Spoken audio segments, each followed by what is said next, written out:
why would I consider this to be the biggest mistake? A lot of people might be saying, well, what's the big deal? Who cares?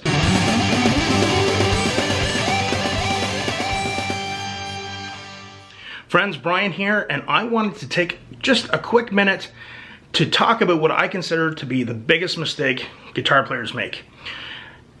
When you hear this, people might say, well, why is that the biggest mistake? But just hear me out. First and foremost, humidity. Taking care of our guitars. A guitar is basically like a low maintenance pet. Now, here you can see my rack of guitars behind me.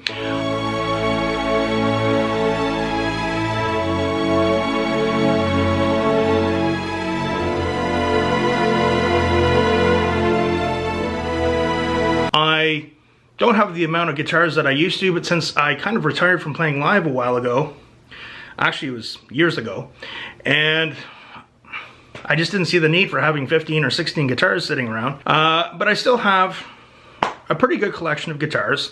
There's some money there, and I want to take care of them. So what we like to do with our guitars is we like to use something called a hygrometer. Now what a hygrometer is, it keeps track of the humidity in the room that the hygrometer's in.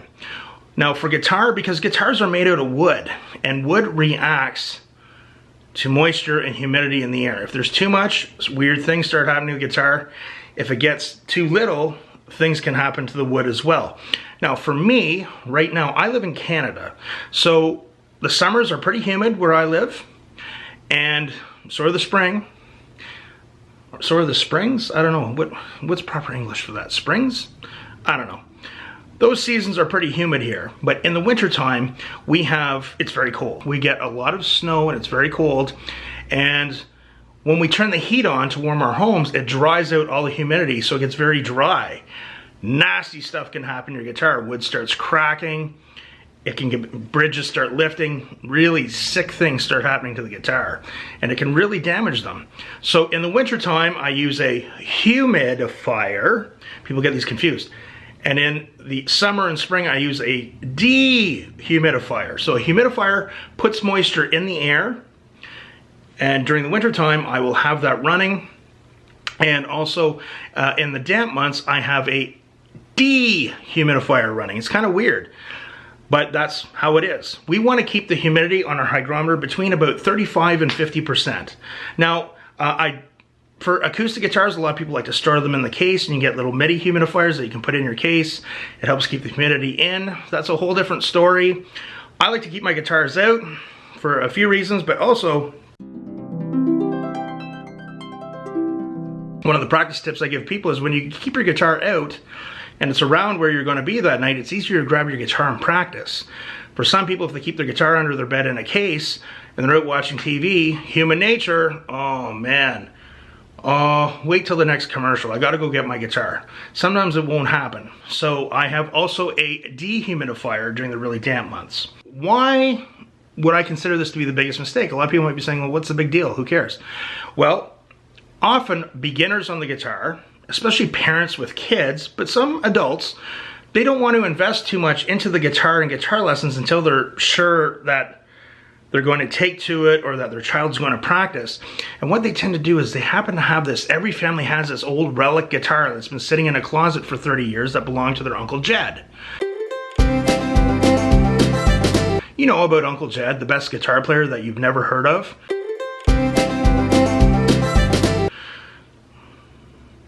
Anyway, so when a child comes in with a guitar, or an adult comes in with that old guitar, it's usually damaged, the bridge is lifted, there's about an inch between the strings and the fretboard, and for a little kid, it's very discouraging because it hurts their fingers having to press down on the guitar.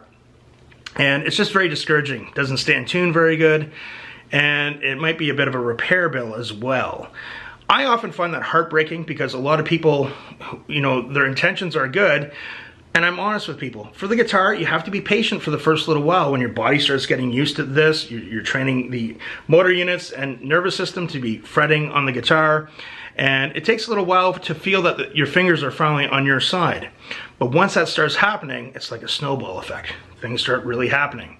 But at the beginning, and I'm always honest with my students, and with people in general, that it takes a little bit. You gotta be patient for the first month or two. So we want to have as many things working for us to stay positive and to stick with it. The more things we have working against us, when we already need to be patient, it makes it that much easier to be discouraging for people. So when people come in for lessons with guitars that don't stay in tune, that are damaged, that are physically very difficult to play and a lot more painful to play than they need to be, it tends to put people off, and then they tend to have a bad experience with the guitar and they don't go back to it ever again. So the hygrometer is very important for checking humidity and keeping track. So basically, look at it like this. The guitar is a low maintenance pet. So in the morning, I come in, I check the hygrometer. If it's in range, great. If not, I either have to add some water to the humidifier every day, or I have to, make sure that the dehumidifier is on if it's really humid. Right now, we are in an extreme humid spell here in Canada. So guys, this is the special dehumidifier I started using just to make life easier. It is a Danby, but it's programmable. So I turn it on. Here, I'll actually press the button. So you can see that the reading says 64 and my hygrometer right there says 64.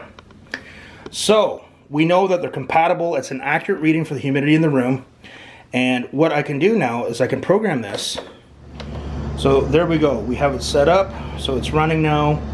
And for me, it's great. I programmed it so that it will shut off at 40% when it gets the humidity down to 40%. And then once it starts climbing again, it'll turn back on. The programmable dehumidifier is great because it makes things so much easier for me when I'm away on weekends or if I'm away for a few days. So it gives you that option of keeping it within the range that you need it to be. So I really recommend the programmable dehumidifiers, especially once you start investing in your guitars. And also in the wintertime, you will need a humidifier. And usually what happens is I will fill it up once a day, and usually every day, depending on the size of the humidifier you get. So it's the same type of idea. But guys, this is so important. This is very important, okay? This is a lot more important than people might realize. This is the biggest mistake people make when it comes to guitars. Take a second, have some care, get a hygrometer. You can go to a store. I don't recommend getting one that's only a couple of dollars. You could probably get one online. I'd spend 15, 20, 30 bucks and try and get a half decent one so you're getting an accurate reading. And even now, you can see in the hygrometer, it's 62% humidity. Just because I just turned the dehumidifier off for a few minutes, it's that humid here right now. So I got to get that dehumidifier back on. But guys, please pay attention to humidity. I tell this to people over and over and over, and sometimes people don't listen, and then they get the guitar repaired and they don't fix the humidity in their house, or they're like, well, we have a humidity reader, but it's upstairs and we keep the guitar downstairs. Or I'll hear stories about people, they buy a guitar in the winter and they keep it right beside the vent, heating vent, or beside a fireplace, and then they're having all kinds of problems with it and they don't understand. Humidity. Love your guitars, folks. Let's set you up with ways to progress fast with the least amount of discouraging things.